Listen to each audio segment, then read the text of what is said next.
Alright, welcome back to another Xvault gaming video. Xvault here. First of all, a quick disclaimer, I do have the hiccups. I've had them for the last hour and they're not going away, so bear with me on that. I just didn't want to delay any of the content that I wanted to provide to you guys. So, what we're going to go over today, the first piece of news, is we finally got the PlayStation Plus games announced for us for the month of March 2021. So, I just want to give a quick breakdown, go over those games. I think it's a fairly decent month again. A big win, I think, overall, but it does come with a caveat, and I will go over that as well. So hang in there with me. Let's go ahead and just get right into it. Let's jump to it.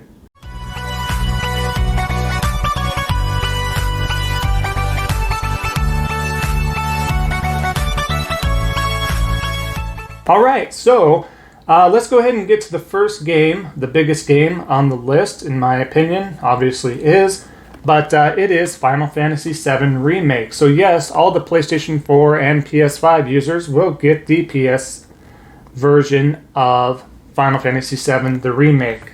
So this is a big get, this is a huge win, a big win, for the most part, and it's going to come with a caveat here, and I just wanted to get this over with. So this is great. So it's Square Enix's modern reimagining of its iconic RPG. It does boast unforgettable characters, a mind-blowing story, and epic battles.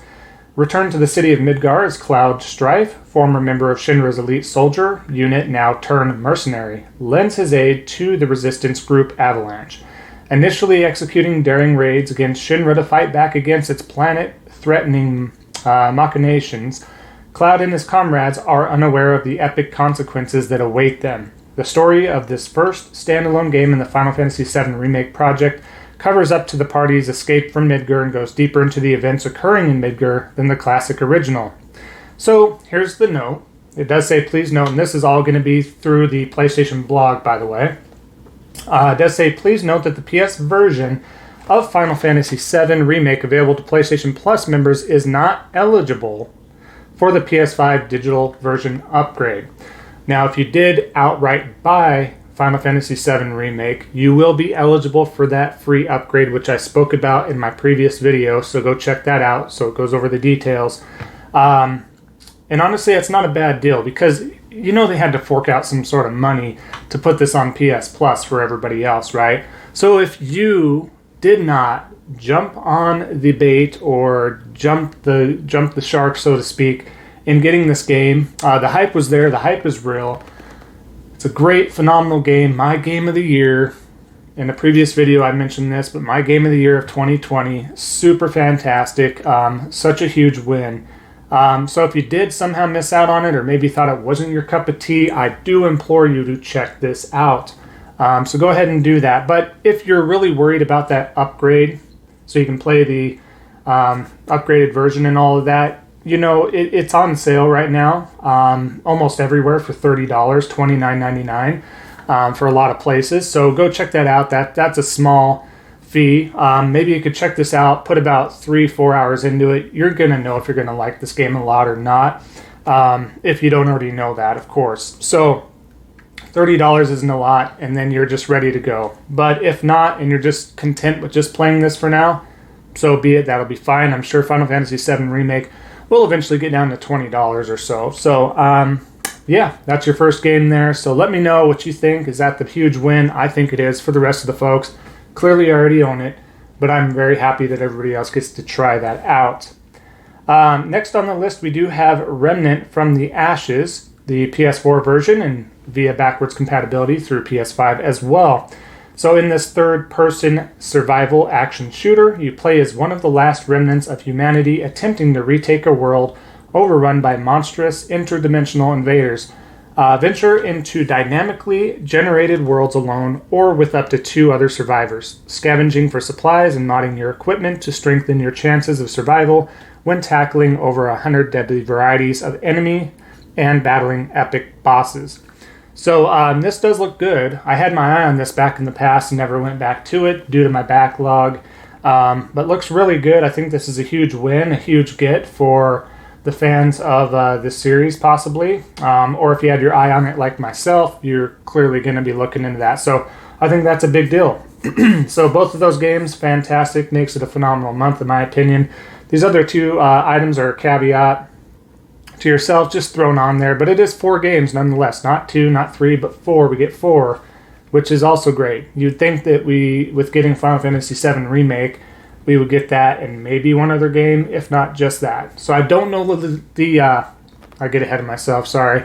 I don't know the logistics of purchasing Final Fantasy VII Remake to lease it out or to put it out on PS Plus, but it's got to be a hefty price, a big money bag, right? So kudos to that. It's a win for us as gamers, especially in the PlayStation ecosystem.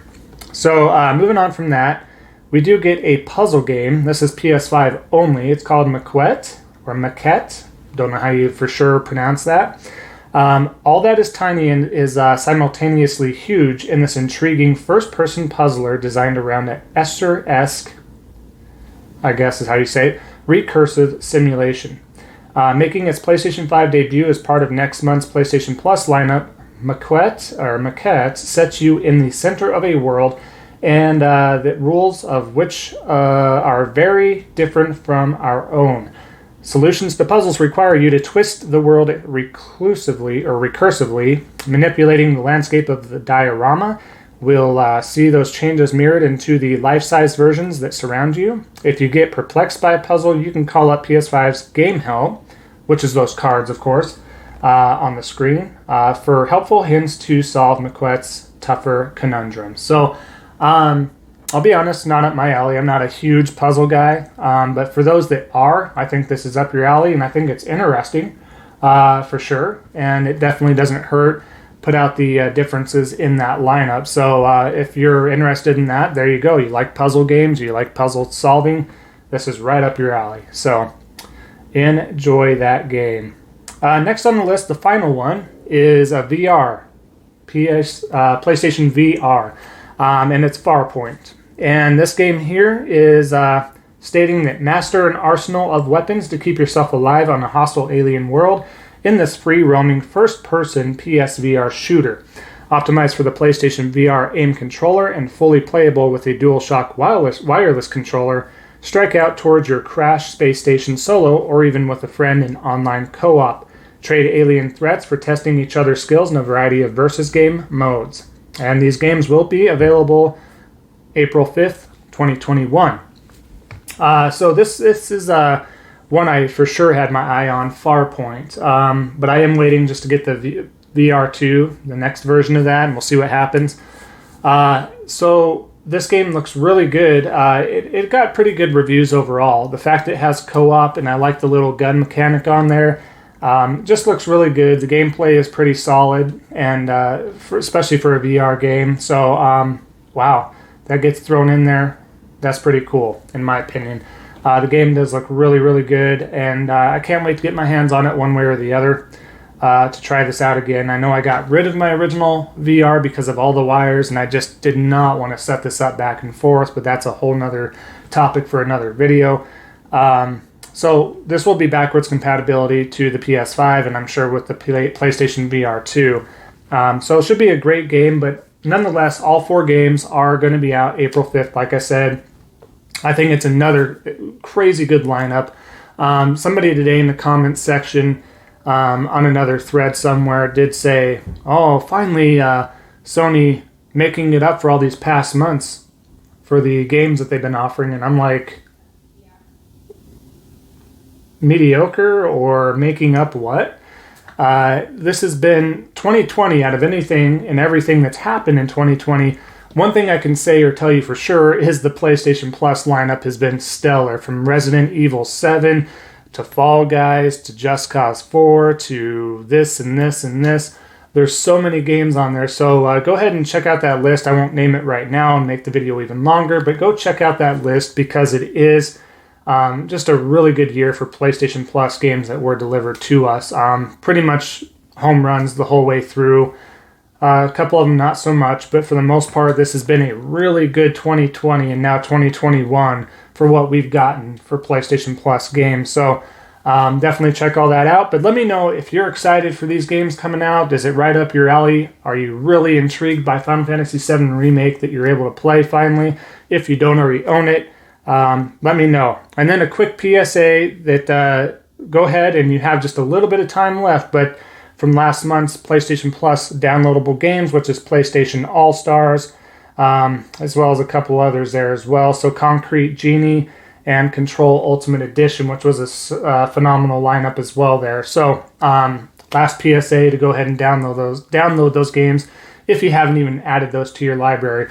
Do not forget that also, if you don't have a PlayStation 5, or if you can't get to your system or something like that, you can go to the website on PlayStation.com, sign in with your account, add those games to your library via the website, or you can do that via the PlayStation app on your phone, so that way you're not missing out. So go ahead and do that. That way you don't forget and miss out on all that content, and in a way saving you a lot of money, right? So go ahead and do that. Let me know what you think. Comments below. Thank you so much. Everybody's support once again.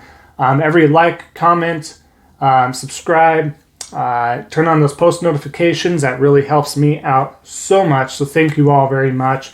And just want to let you know, I keep forgetting to mention this too, but I do have a Discord link in the description below, as well as I am on Twitter. So if you do have a Twitter account, feel free to follow me at Xvault too.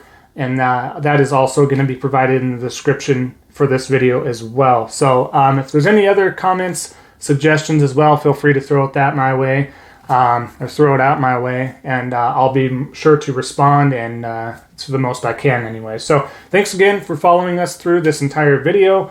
Hope you guys have a good rest of your weekend, and we'll see you next time on the next Xvault gaming video. Take care.